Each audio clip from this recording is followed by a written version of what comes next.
David Shearer. Thank you, Mr. Speaker. Mr. Speaker, we in the Labor Party agree with the bill in the sense that we obviously believe that New Zealand should live up to its treaty obligations. We see that the need for stocking oil in sufficient amounts is important, although we would prefer this to be held in New Zealand rather than offshore in Japan, but nevertheless that's beyond the remit of this bill.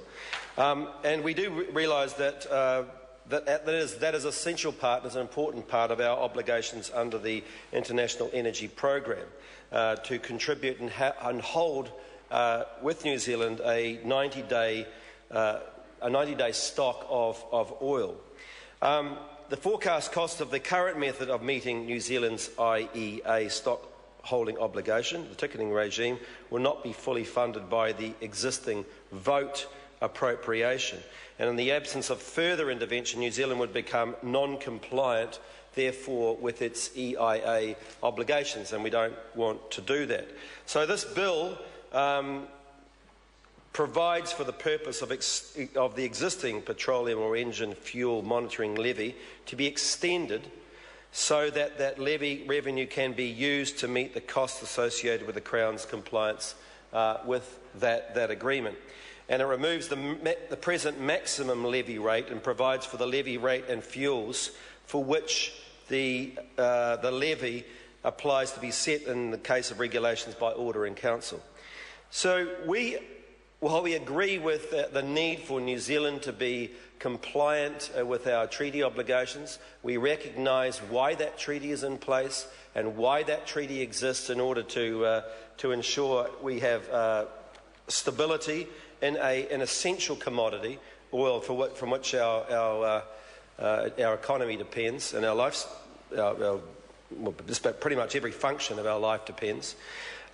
We do not agree with the way that both this will be collected, and I want to go through these points one by one. Sir, at the moment, the way that this levy, this additional cost will be collected is effectively by charging more motorists more at the petrol pump. There will be an increase in the amount that motorists will have to pay as a result of this levy. Now, we look at fuel costs. We just explained that having a stockpile is important to enable our ability to protect ourselves against these spikes and changes that can occur around the world. And that's because it's not just about cars we're talking about. We're talking about cars, we're talking about buses, trains, aeroplanes, boats, and everything else that oil products contribute towards. But what this government is doing is focusing the levy solely on the motorist. And so many people who are finding it very difficult to fill their petrol tanks up right now, and I can guarantee that people watching this debate tonight will be saying, well, it costs me $120, $130 to fill my tank up when I go to the petrol station, and that is what we need to be able to do. Well, add a few more cents onto that again. And this government has continued to hike the price of petrol up. This government has hiked the price of petrol up in order to meet its budget surplus. It did that just before Christmas last year, in case people over there have actually forgotten what actually happened. And so here they are again, sir, wanting to change and shift the goalposts so that New Zealanders will cost them even more to fill their tanks up rather than fund this through general taxation, which has actually been the case for the last, well, who knows how long. Traditionally, that's how it's been. How it's happened. The second reservation that we have, sir, is that it allows the energy minister to change that rate pretty much at will, whereas at the moment there's a maximum rate. It gives enormous flexibility to the minister to start changing the rates. Therefore, we do not have the scrutiny. We do not have the scrutiny that we once had. Thirdly, sir, I find this sort of unbelievable, that actually this levy also applies to biofuels.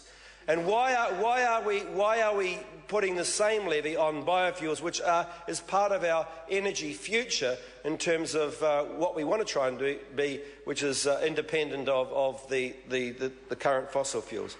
So, sir, the Labor Party has recognises that this bill is likely to go through. It's likely to go to the Select Committee, and we look forward to the debate and to hear from the industry shareholders about exactly what's going to happen. But I come back to that same point, sir.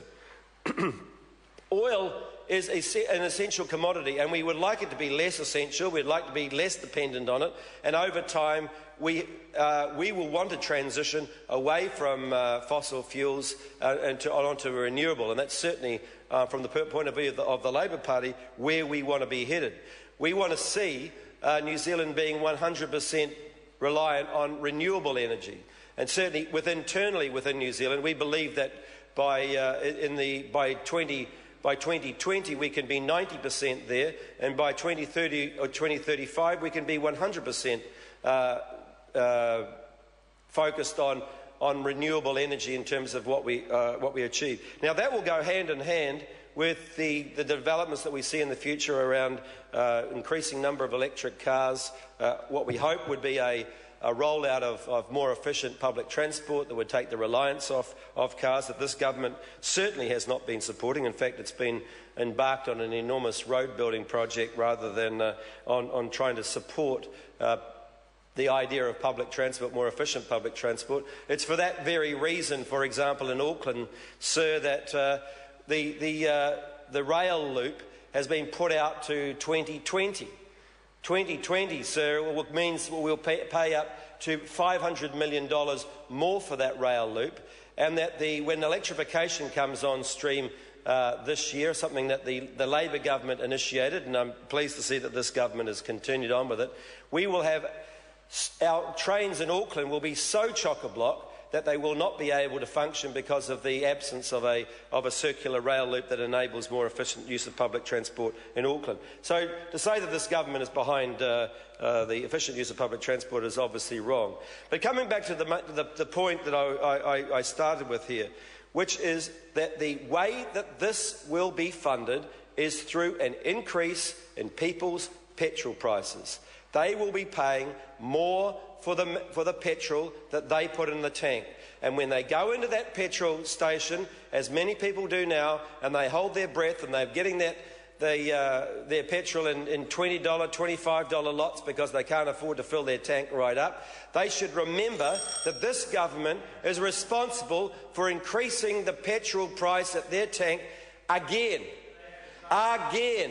One more increase. Well, it might not affect the people that these people choose to represent, but it does affect the people that the Labor Party stands for.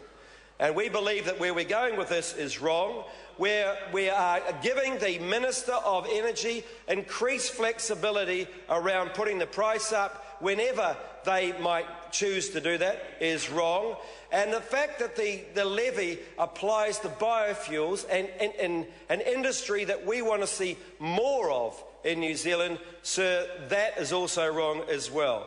So while we agree with the overall intent of the bill, we agree with the fact that the treaty obligations are important, that we stand by those treaty obligations, so we cannot support the bill as it currently stands, which is to rack up people's petrol prices and give an energy minister far more ability to rack prices up even further at will. We are willing to listen and to debate this in the Select Committee. We are interested to hearing from the various stakeholder groups that are involved in the industry to see what they've got to say. But right now, sir, as it stands, we cannot support this piece of legislation. Thank you very much. Jonathan Young. Thank you, Mr. Speaker.